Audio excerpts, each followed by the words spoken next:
하나님 말씀 함께 나누겠습니다. 요한복음 20장 24절에서 29절까지의 말씀입니다. 요한복음 20장 24절부터 29절까지의 말씀. 신약성경 183면에 있는 말씀을 제가 먼저 봤습니다. 12제자 중에 하나로서 디도모라 불리는 도마는 예수께서 오셨을 때 함께 있지 아니한지라. 다른 제자들이 그에게 이르되 우리가 주를 보았노라 하니 도마가 이르되 내가 그의 손에 못자국을 보며 내 손가락을 그 못자국에 넣으며 내 손을 그 옆구리에 넣어보지 않고는 믿지 아니하겠노라 하니라. 여드레를 지나서 제자들이 다시 집안에 있을 때 도마도 함께 있고 문들이 닫혔는데 예수께서 오사 가운데 서서 이르시되 너희에게 평강이 있을지어다 하시고 도마에게 이르시되 내 손가락을 이리 내밀어 내 손을 보고 내 손을 내밀어 내 옆구리에 넣어보라. 그리하여 믿음 없는 자가 되지 말고 믿는 자가 되라. 도마가 대답하여 이르되 나의 주님이시요 나의 하나님이시니이다. 예수께서 이르시되 너는 나를 본고로 믿느냐? 보지 못하고 믿는 자들은 복되도다 하시니라. 아멘. 지난주 말씀을 전하기 전에 제가 말씀을 드린 대로 저희가 지난주부터 한 주에 하나씩 지금 이 사회에 변하는 큰 상황들에 대하여 함께 대화를 나눕니다. 그 상황 속에서 과연 그래도 왜 오직 복음인가 같이 지금 나누고 있습니다. 지난주는 날씨와 기후 위기 속에서도 왜 오직 복음인가, 오늘은 AI 인공지능의 시대 속에서도 왜 복음인가, 다음 주는 광복주일입니다. 특별히 코리안 아메리컨들로서 저와 여러분들 이 한국과 미국 현 상황 속에서 그래도 왜 오직 복음인가 함께 나누어 보기를 원합니다. 올해 2023년은 인공지능 AI의 원년이라고 말할 수 있습니다. 어디 가나 AI 그리고 또 인공지능에 대한 이야기들입니다. 정말 인공지능이 먼 미래 이야기가 아니라 이미 들어온 시대라는 것을 알게 됩니다. AI 인공지능이라고 하는 뜻은 AI 바로 Artificial Intelligence라고 하는 뜻입니다. 바로 그것은 고도의 문제 해결 능력을 가진 인공적인 지능을 의미합니다. 이 인공지능이 과학계뿐만 아니라 정치, 경제, 군사, 문화, 교육, 심지어 예술계와 종교계까지 이미 들어왔습니다. 최근 이 인공지능과 로봇이 함께 만나서 정말 새로운, 정말 전에 경험하지 못한 세상을 만들어가고 있는데요. 그 현실을 조금 더 가깝게 다가오기 위해서 영상을 함께 나누겠습니다. 눈을 깜빡이고 푸른 눈동자를 좌우로 굴리고 고개를 가볍게 좌우로 돌리며 무엇인가를 관찰하는 듯한 표정. 영락없는 사람의 모습입니다. 대화의 맥락이라 상대방의 얼굴 표정 변화를 읽고 거기에 맞게 제안도 합니다. I'm thinking of something that will make us both smile. Go on, smile. Give us a big one. 심지어 마치 사람들이 하듯이 표정이나 목소리, 대화 내용을 종합해 어떤 사람인지도 평가합니다. What do you think about me? You seem like a kind and interesting person. AI가 인간에 미칠 최악의 상황을 묻는 무거운 주제의 질문에는 잠시 생각에 잠기더니 불편한 표정으로 명확하게 의견을 내놓습니다. The most nightmare scenario I can imagine with AI and robotics is a world where robots have become so powerful that they are able to control or manipulate humans without their knowledge. 아메카는 지난해 1월 첫 선을 보인 이후 진화를 거듭하고 있으며 GPT-3와 GPT-4 등으로 학습해 여러 언어를 구사하고 창작 능력을 갖췄습니다. 제작사는 몇 년 안에 아메카를 사람처럼 팔다리를 사용하고 걷게 한 뒤 인간 사회에 완전히 합류시키는 것을 최종 목표로 하고 있습니다. 다소 투박한 디자인의 로봇 목사 블레스 유 2입니다. 어떤 일을 하는지 살펴보면 가슴에 있는 터치 스크린을 눌러 언어와 목소리 성별, 축복의 종류를 선택합니다. 그러면 손을 치켜듭니다. Gott segne dich und behüte dich. Er lasse sein Angesicht leuchten über dir und sei dir gnädig. Gott. 네, 이렇게 손에서 빛을 쏘며 성경 구절을 암송한 뒤 축복의 메시지를 전합니다. 독일 비텐베르크에서는 루터의 종교개혁 500주년을 맞아 다채로운 전시가 열리고 있는데요. 이 로본 목사도 한 교회에 전시돼 방문객 누구나 만날 수 있습니다. 로본 목사를 만든 스테판 크랩스는 논쟁거리가 될 걸 알고 있었다면서 사람들이 로봇에게 축복받길 바라는지 궁금했다고 합니다. 네, 지금 이 장면만 보더라도 이미 AI 인공지능이 정말 종교계까지도 이렇게 들어온 것을 우리가 짐작할 수 있습니다. AI 이 지금 지능은 인간을 지금 따라잡았다고 보면 됩니다. 지금 변호사 시험을 보게 하면 챗 GPT로 이렇게 봤을 때 다 합격할 수 있는 정도가 됐으니까 정말 지능이 놀랍게 향상된 것입니다. 우리가 역사적으로 봤을 때 산업혁명이 단계적으로 일어나고 있는데요. 첫 번째 산업혁명 시대는요, 바로 1차 제임스 와튼이 증기기관차를 만들 때였습니다. 이것이 이제 19세기 말로 오게 되면 에디슨이 전기를 개발하게 되잖아요. 그리고 이제 공장이 새로운 에너지인 전기로 이렇게 움직이기 시작합니다. 3차 산업혁명은 1990년도 정도에 피크를 이뤘죠. 그래서 그때 컴퓨터, PC가 나오고 그리고 또 인터넷이 나오기 시작합니다. 그리고 나서 이제 4차 혁명 시대로 얼마 전부터 들어온 것입니다.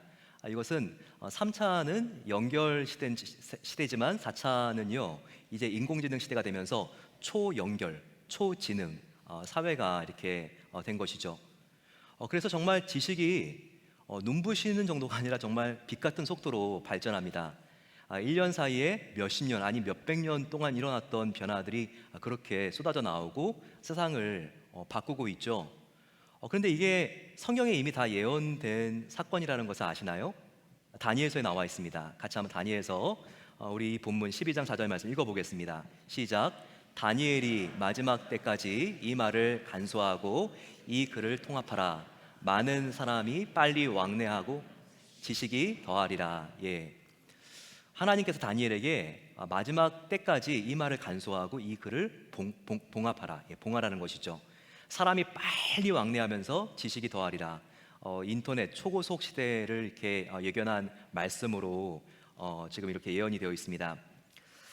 AI는요 지금 뜨고 있지만 그래도 꽤 오래 전에 시작이 됐습니다. 1950년 한국 전쟁이 일어났던 해에 영국의 수학자였던 엘링 튜런이 이 인공지능이라고 하는 개념을 제일 먼저 발견했습니다. 그리고 나서는 굉장히 빠르게 발전을 하면서요 2016년 그때는 어떤 일이 있었죠? 알파고와 이세돌 9단이 함께 바둑을 둘 정도가 되었습니다. 그리고 작년 11월에 드디어 챗 GPT 버전 3가 나왔죠. 그리고 올해 3월에 4가 나오게 되면서 정말 이 인공지능 스스로가 스스로 생각을 하고 그리고 질문자가 물어본 답변에 그래도 정말 이렇게 창조적인 그런 답을 만들어서 인간처럼 제시할 수 있는 그런 정도까지 오게 된 것입니다. 최근에 이제 챗 GPT 이게 가장 큰 화두죠. 그 의미를 한번 우리가 본다면 챗은 저희들이 대화한다는 거죠. 채팅할 때 이렇게 쓰니까 GPT는요 Generative Pre-trained Transformers라고 하는 말입니다. 즉 방대한 자료를 스스로 이 컴퓨터가 미리 학습을 해서 사용자의 그 요구에 딱 맞는 새로운 대답을 생성할 수 있는 인공지능을 말합니다. 챗 GPT가 출시된 이후에 가입자들이 정말 폭발적으로 증가하고 있는데요. 2달 만에 1억의 가입자가 생겼습니다. 이것은 페이스북, 인스타그램이 1억의 가입자를 가입시키는데 약 2년이 걸린 거에 비하여 거의 10배 속도로 이렇게 지금 사용자가 증가하고 있는 것입니다. 여기서도 챗 GPT를 지금 사용하고 있는 분들이나 아니면 마이크로소프트사의 빙 같은 인공지능들을 사용하고 있는 분들이 꽤 있을 것 같습니다. 스마트폰이나 컴퓨터를 통해서 인공지능에게 질문만 하면 인터넷에서 단 몇 초 만에 자료를 끌어모아서 학습에 적절한 답을 이렇게 학습을 스스로 한 다음에 적절한 답을 넣어놓는 것이죠. 저도 이렇게 해봤는데요. 특별히 좀 방대한 신학 자료를 가진 30페이지의 영어 논문, 이것을 간단하게 한두 장으로 한국말로 요약해 줄 수 있겠니? 예, 그러면 단 몇 초 만에 한 2장 정도 되는 분량으로 한글로 아주 이해하기 쉽게 요약이 돼서 이렇게 전달을 해줍니다. 포틀랜드에 여행 왔는데 아주 즐겁게 여행할 수 있는 방법이 없겠니? 입력을 해보신다면 어떻게 나올까요? 이렇게 나올 수도 있습니다. 아침에는 스톰타운에서 커피를 드시고 점심에는 로즈 가든을 거니신 다음에 옆에 있는 제페니스 가든도 함께 산책을 하시면 좋습니다. 이렇게 웬만한 여행 가이드보다 더 친절하게 이렇게 대답을 해줍니다. 하지만 편리함만 있는 게 아니죠. 심각한 우려가 있습니다. 바로 그것은 진실성이 결여될 수 있는 그런 걱정들입니다. 고등학교, 대학교 학생들이 숙제를 인공지능을 통해서 한 다음에 자기가 한 것처럼 숙제를 내는 경우들이 있어서 학교들이 발칵 뒤집히기도 했습니다.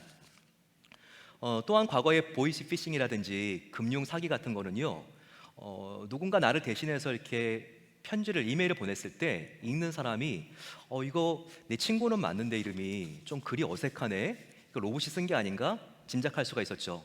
하지만 인공지능으로 이렇게 사기를 이제는 치게 되면요, 나의 목소리와 나의 문장을 거의 똑같이 흉내내기 때문에 정말 내가 아닌 다른 어떤 사람이 정말 범행을 저질러도 속수무책으로 당할 수밖에 없습니다. 또 이번 주일에 내가 대표 기도를 해야 되는데 기도문 좀 만들어줄 수 있겠니?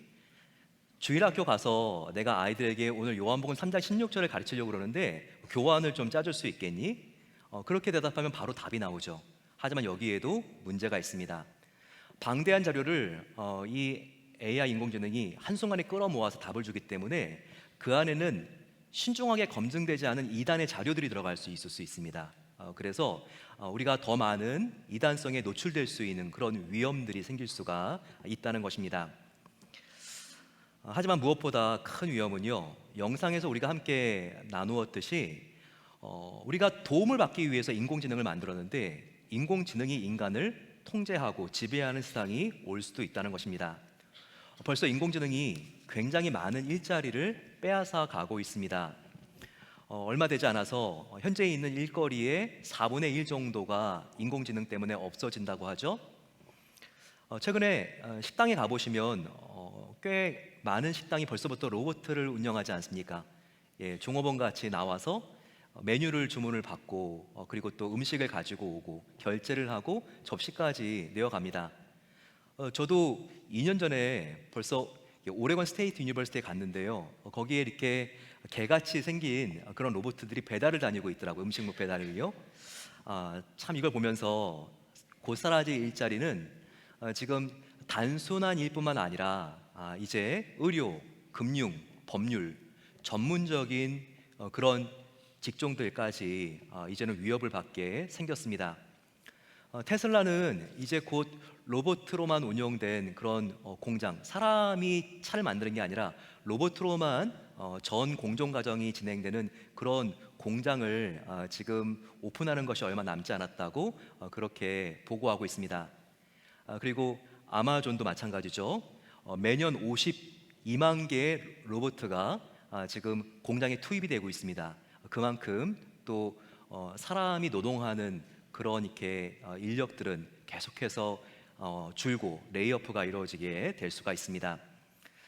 하지만 무엇보다 큰 위기는 우리 인간성이 희박해지고 약해지는 것입니다. 과학기술이 급속히 발달해 갈수록요, 우리 인간의 본질이라고 할 수 있는 바로 그 인간성, 영성, 지성, 감성이 급격히 약해질 수가 있습니다. 이 사례를 어떻게 알 수 있을까요? 지금 가장 가까이에 있는 인공지능은 저와 여러분들의 호주머니에 있습니다. 바로 스마트폰이죠. 스마트폰, 그 안에 어떤 앱들이 있습니까? 다양한 기능들이 있죠. 전화, 그리고 날씨를 확인할 수도 있고, 시간, 그리고 내비게이션, 운전, 그리고 너무나 고마운 게 요즘은 사진과 일정도 정리해주고 관리해줍니다. 다 인공지능의 도움을 우리가 받고 있는 것이죠.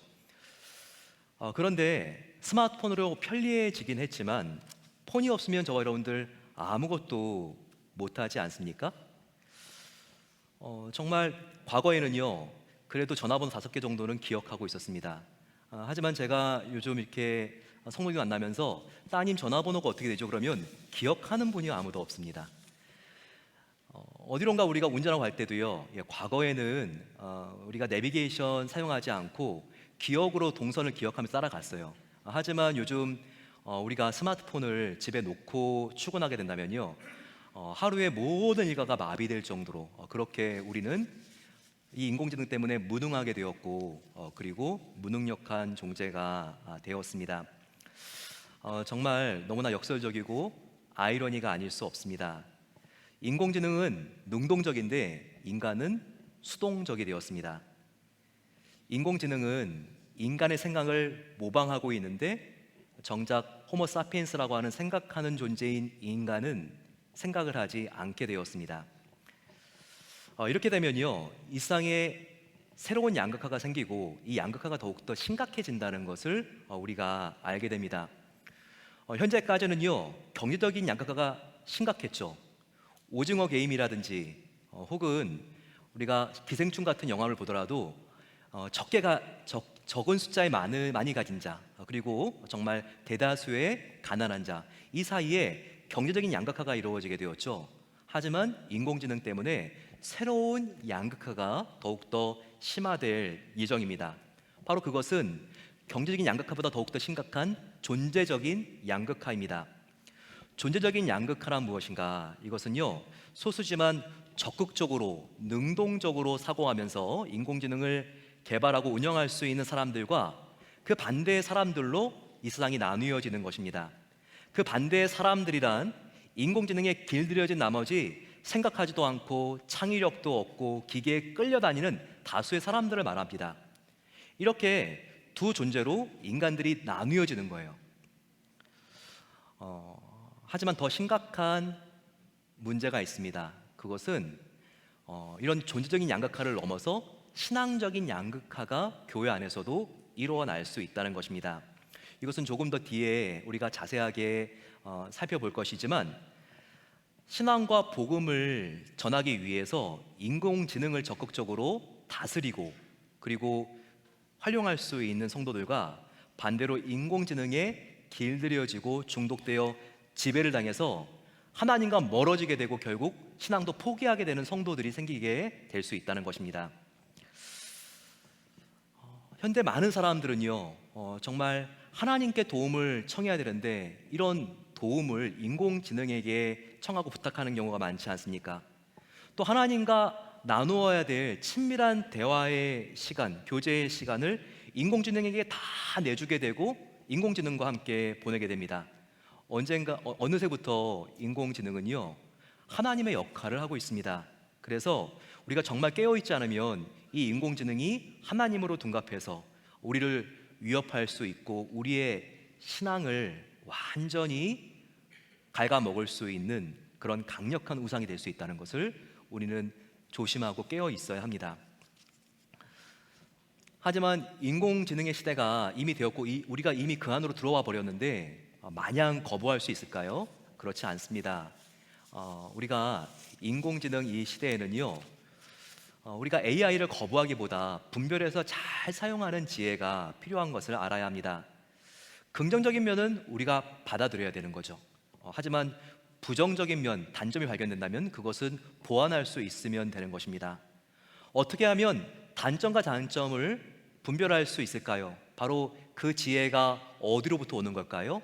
바로 그 지혜는 복음 안에 있다고 성경은 우리에게 알려주고 있습니다. 로마서 12장 1, 2절 말씀, 너희는 마음을 새롭게 함으로 변화를 받아. 중요한 것은 우리의 마음이 새롭게 됨으로 인공지능을 바라보는 관점과 자세가 달라지는 것이죠.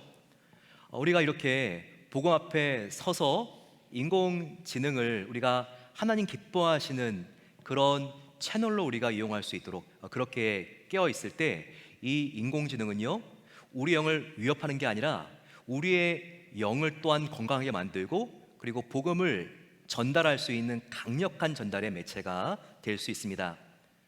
그러면 이렇게 우리가 날마다 깨어서 몸부림을 치며 복음 앞에 서는 게 중요한데 어떻게 복음 앞에 설 수 있을까요? 바로 오늘 본문이 복음 앞에 서는 방법을 저와 여러분들에게 알려줄 수가 있습니다. 오늘 성경 본문은 요한복음 20장 말씀입니다. 이 말씀의 배경은 이렇죠. 가장 이 시대에 어쩌면 저와 여러분들보다 더 불확실하고 급변하는 시대에 살고 있었던 사람들의 모습을 보여주고 있습니다. 예수님의 제자들이었습니다. 왜 그들이 이렇게 급변하는 또한 불확실한 시대 속에 살고 있는 것일까요? 예수님이 며칠 전에 십자가에 달려 죽으셨기 때문입니다.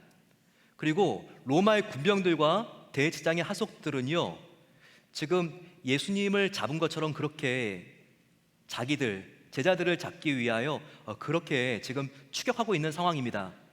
이렇게 아슬아슬하고 힘들고 걱정스러운 일들이 많은데 정말 또 하나 너무나 힘들고 어려운 소식이 왔습니다. 예수님이 부활했다고 하는 정말 진짜인지도 가짜인지도 모르는 소식이 바로 이 제자들에게 지금 계속 소문이 들어오고 있기 때문입니다. 그들은 정말 당황스러웠고 그들은 정말 움츠려들었고 어떻게 해야 될지 무엇을 해야 될지 방향을 잡지 못했습니다.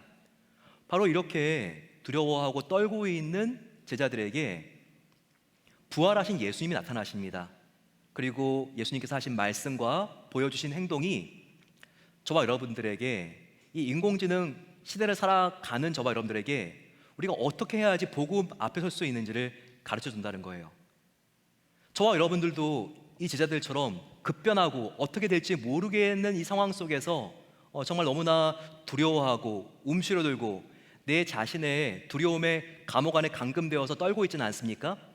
바로 그들에게, 제자들에게 찾아온 바로 예수님의 말씀이 저와 여러분들에게 이와 같은 혼돈과 급변과 불확실한 시대에 어떻게 살아갈 수 있는지에 대한 방향을 제시할 수 있다는 것입니다. 첫 번째, 예수님께서는 이런 시대일수록 우리가 굳건한 믿음 위에 서서 평안을 누려야 되는 것을 말씀하십니다. 저를 한번 따라해 주시면 감사하겠습니다. 세상이 급변할수록 말씀과 기도로 굳건한 믿음 위에 서야 평안이 넘칠 수 있습니다. 예수님께서는 급변하는 이 세상에 우리가 어떻게 복음 앞에 설 수 있는가, 바로 그와 같은 저희들의 질문에 너희가 먼저 평안을 받고 평안을 누려야 된다 말씀하십니다. 이것을 지금 두려움에 떨고 있는 제자들에게 가장 예수님께서 나타나 먼저 부탁한 것이 너희가 평안을 얻으라, 바로 이 말씀이었기 때문이죠. 한번 본문을 보시겠습니다. 19절 말씀입니다. 이날 곧 안식 후 첫날 저녁 때 제자들이 유대인들을 두려워하여 모인 곳에 문을 닫았더니 예수께서 오사 가운데서 이르시되 너희에게 평안이 있을지어다, 이렇게 말씀하십니다. 제자들이 지금 뭐 하고 있나요? 자기들을 지금 잡으러 올지 모르는 유대인들이 두려워서 문을 닫고 그들이 숨어 있습니다. 어쩌면 이런 급변하는 세상 속에서 두려움에 감금된 나머지 움츠려들고 불안해 있는 저와 여러분들의 모습일 수도 있습니다. 그들에게 먼저 부탁한 것은 너희에게 평강이 있을지어다, 바로 이 말씀이었습니다. 평강이 얼마나 중요한지 그 뒤로 21절 가게 되면 또 이렇게 말씀하시죠. 예수께서 또 이르시되 너희에게 평강이 있을지어다. 아버지께서 나를 보내신 것 같이 나도 너희를 보내노라, 이렇게 말씀하셨습니다. 이 평강이라는 말은요, 원어로 보면 샬롬입니다. 이스라엘 사람들 샬롬 이런 인사하지 않습니까? 샬롬의 그 뜻은 평강이지만 그 원어를 보게 되면요, 이것은 있어야 될 제 위치에 있다라고 하는 뜻입니다. 평강은, 샬롬은 뭐라고요? 있어야 될 제 위치에 있는 상태를 말하는 거예요. 여러분, 저와 여러분들이 원래 있어야 될 제 위치에 있게 되면요, 우리 마음속에 두려움이 사라집니다. 아무리 급변하고 불확실한 이 시대 속에 살아간다 할지라도 저와 여러분들이 있어야 될 제 위치가 어디입니까? 하나님의 사랑을 느끼고 은혜를 받는 바로 그 위치 안에 있다면 저와 여러분들은 평안을 누릴 수 있다는 것입니다. 이것이 얼마나 감사합니까? 그 위치에 있는 방법은 우리가 진정한 예배자가 되는 것입니다. 우리가 진정한 예배자가 되고 살아있는 예배를 하나님께만 드리면요, 우리의 위치가 확인됩니다. 하나님은 나와 동행해 주시고 비록 나의 상황은 흔들리고 나는 정말 부족하고 쓰러질 때가 많지만 내 안에 계시는 하나님은 정말 위대한 분이시고 그분을 향한 웅장한 믿음이 내 안에 있으면 아무리 나의 상황이 흔들린다 할지라도 우리는 거뜬히 이 상황을 돌파할 수 있고 이길 수 있다는 거예요. 예수님 안에 진정한 평안이 있다는 이 믿음을 가지고 큰 믿음을 가짐으로써 이 혼란의 시대를 더욱더 우리가 평안하게 주님과 함께 전진하게 되시기를 축원합니다. 두 번째는 인공지능의 시대 때 우리가 복음 앞에 서기 위해서는요, 성령님으로 충만해야 합니다. 이것이 오늘 22절에 나와 있습니다. 지금 문을 닫고 두려워하고 있는 제자들에게 나타난 예수님께서 말씀하십니다. 이 말씀을 하시고 그들을 향하여 숨을 내쉬며 이르시되 성령을 받으라. 제자들에게 예수님께서 하신 말씀은 너희가 성령을 받으라. 바로 이 말씀을 하신 것입니다. 하나님은 인간을 창조하실 때 특별히 인간을 복제해서 혹은 대량 생산해서 만들지 않았습니다. 예수님인들 하나님께서도 우리 인간을 만들 때 정말 한 번에 그냥 벽돌처럼 찍어 만든다면 왜 그걸 못하게 하셨겠어요? 하지만 어떻게 만드셨죠? 바로 최초의 인간을 만드시고 하나님의 생기, 성령을 불어 넣으셔서 인간이 창조되게 되었죠. 그리고 어떻게 지금 한 명 한 명의 하나님의 자녀들이 지금 태어나고 있습니까? 대량 생산이 아니라 우리가 한 명 한 명에게 복음을 전할 때 그 영혼 가운데 성령 하나님께서 들어가심으로써 영생이 생기고 하나님의 자녀가 되는 것이죠. 그렇습니다. 정말 하나님께서는요, 성령을 통하여 저와 여러분들이 거듭나게 하시고 성령을 통하여 하나님의 자녀가 되게 하십니다. 성령 안에는요, 이와 같은 생명이 있습니다. 그리고 이 생명은 우리 마음속에 한없는 기쁨을 줘요. 태어난 아이를 한번 안아보세요. 이 아이가 얼마나 이렇게 웃는 모습만 봐도 정말 기쁨이 생깁니까? 이 아이를 간질간질하면 이렇게 웃는 모습을 보게 되면 너무나 큰 기쁨이 생기죠. 그리고 우리가 새싹이 돋는 것만 보더라도 이 생명이 태어난 기쁨 때문에 얼마나 가슴이 정말 고동칩니까? 이처럼 생명이라고 하는 것은요, 우리에게 기쁨을 주게 되어 있습니다. 그런데 이 생명은 성령 하나님께서 우리에게 주시는 정서라는 걸 알아야 돼요. 따라서 이런 급변하는 인공지능의 시대가 될수록요, 더욱더 살아있는 예배의 자리, 기도의 자리, 온 마음 다하여 찬양할 수 있는 자리를 사모하세요. 그러면 여러분 성령으로 충만해집니다. 마음속에 기쁨이 생깁니다. 이 기쁨이 그 어떤 두려움도 이길 수 있는 힘이 되는 것입니다. 세 번째, 우리가 어떻게 해야지 복음 앞에 설 수 있는가? 바로 그것은 순종하고 실천하는 믿음을 갖는 게 중요합니다. 머리로만 생각하는 믿음이 아니라 정말 들은 말씀을 한 말씀이라도 붙잡고 행하고 순종하고 준행하는, 바로 순종하는 믿음을 우리가 가져야 합니다. 믿음은 명사가 아니라 동사가 되어야 합니다. 그래서 여러분 보십시오. 성경은요, 우리들에게 정말 큰 믿음을 우리가 가질 수 있고 하나님의 일을 할 때 반드시 그 말씀을 지켜 행해야 된다는 것을 말씀하세요. 마태복음 28장 19절 20절 말씀도요, 예수님께서 말씀하실 때 그러므로 너희는 가서 모든 족속으로 제자를 삼아 아버지와 아들과 성령 이름으로 세례를 주고, 보십시오 여러분, 가고 세례를 주고 내가 분부한 말씀을 가르쳐 지키게 하라, 행하라는 것입니다. 오늘 20장 말씀도 보십시오. 요한복음 20장 23절 말씀입니다. 예수님께서 너희가 누구의 죄든지 사하면 사하여질 것이요 누구의 죄든지 그대로 두면 그대로 있으리라. 우리가 복음을 전할 때 가야 된다는 거예요. 그리고 죄가 사해져야 영생을 얻을 수 있는데 우리가 사해야지 사해질 것이고 우리가 죄를 사하지 않으면 그 사람의 죄는 그대로 있다. 얼만큼 행동하는 신앙, 바로 이 행함과 실천이 중요한가, 이것을 복음을 전하고 죄가 사해지는 과정 속에서도 예수님께서 알려주신 것입니다. 저와 여러분들 어떻게 복음 앞에 설 수가 있는가? 우리가 정말 이 복음 앞에 서기 위해서 예배의 자리를 사모하고 큰 믿음 안에 평안을 누려야 합니다.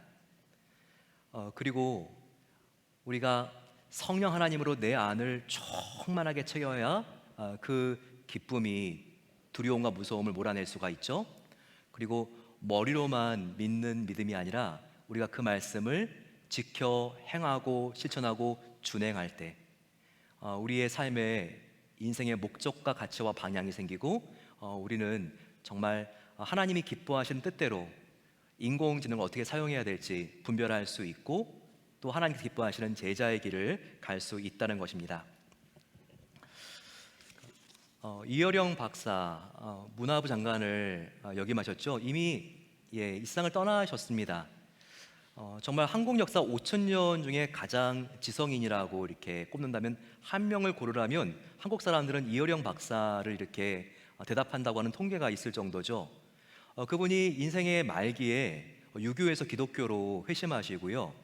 지성에서 영성으로라고 하는 책을 쓰신 것을 아실 겁니다. 그런데 이분이 마지막 돌아가실 때 관심이요, 이 AI 인공지능에 있었습니다. 근데 제가 이렇게 그분의 책들을 이렇게 보면서 굉장히 참 인사이트가 있는 그런 이렇게 부분들을 많이 느끼게 돼요. 이렇게 설명을 합니다. 인간의 시대가 이렇게 흘러간다는 거죠. 이 박사님의 말에 따르면 수렵과 채집 시대, 그리고 농경 시대, 그리고 그 시대가 지나면서 산업 시대가 되었습니다. 2차 산업혁명이 일어났을 때였죠. 그리고 3차 산업혁명은 뭐죠? 정보화 시대입니다. 엘빈 토플러가 이렇게 주장을 했듯이 정보화 시대, 이것은 인터넷, 통신 이런 것들로 이루어지는 시대죠. 지금은 이미 4차 정보화 시대도 넘어왔습니다. 지금은 바로 인공지능 시대죠.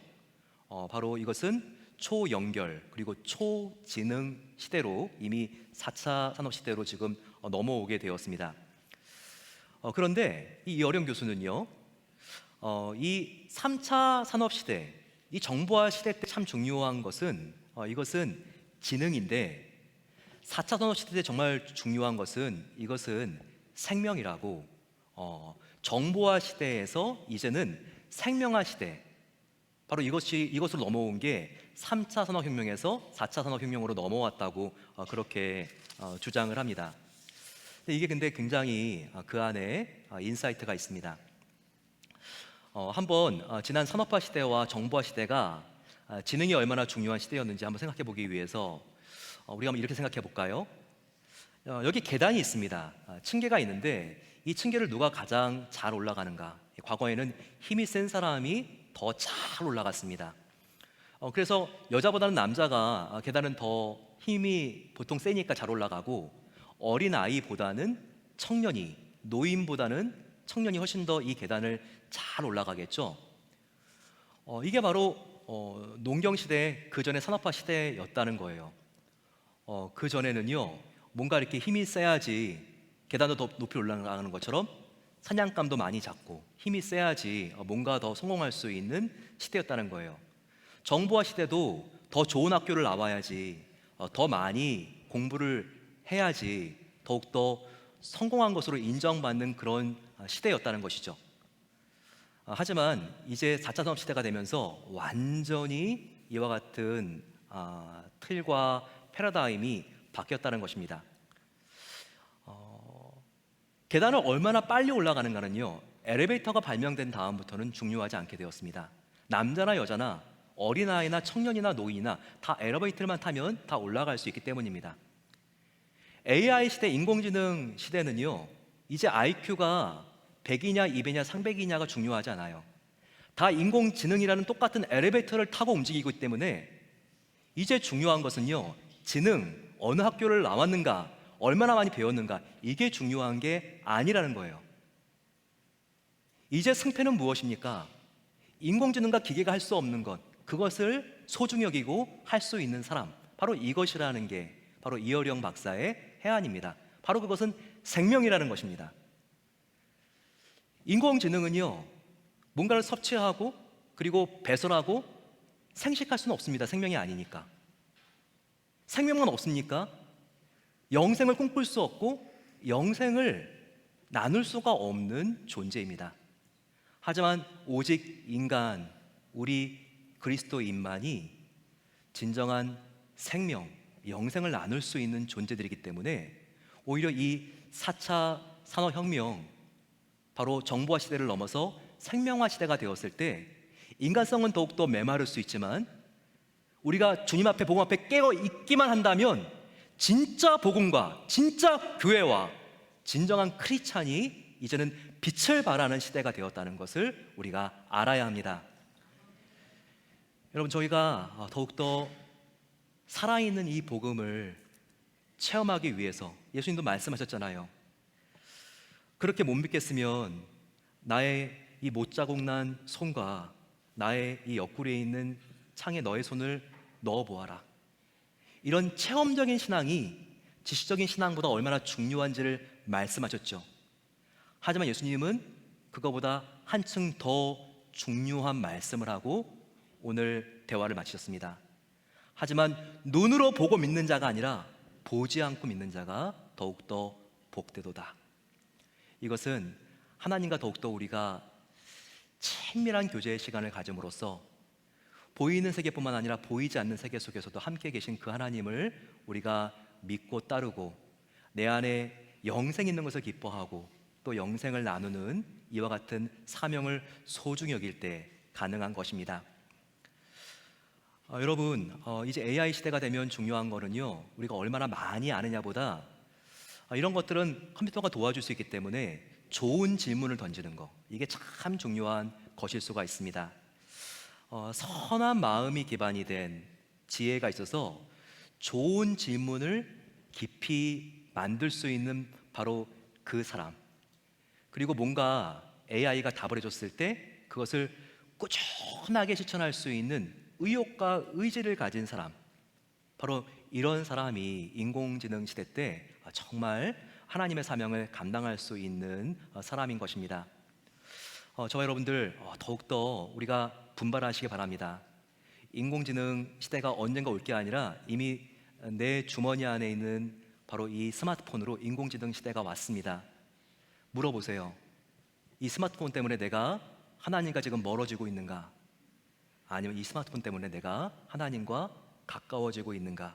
바로 그것이 인공지능을 내가 다스리고 있는가? 아니면 정복당하고 있는가? 그것을 기준해 줄 수가 있습니다. 저와 여러분들 정말 이 인공지능을 통해서 오히려 하나님을 더 깊이 만나고 찬양과 말씀과 하나님과 더 가까운 유대 안에 있기를 원합니다. 또한 반대로 이 인공지능 때문에 내가 나의 쾌락과 욕심과 야심에 무릎 꿇은 나머지 하나님과 멀어지는 일이 없도록 하나님 나를 가르쳐 주시고 날마다 나를 깨워 주시옵소서.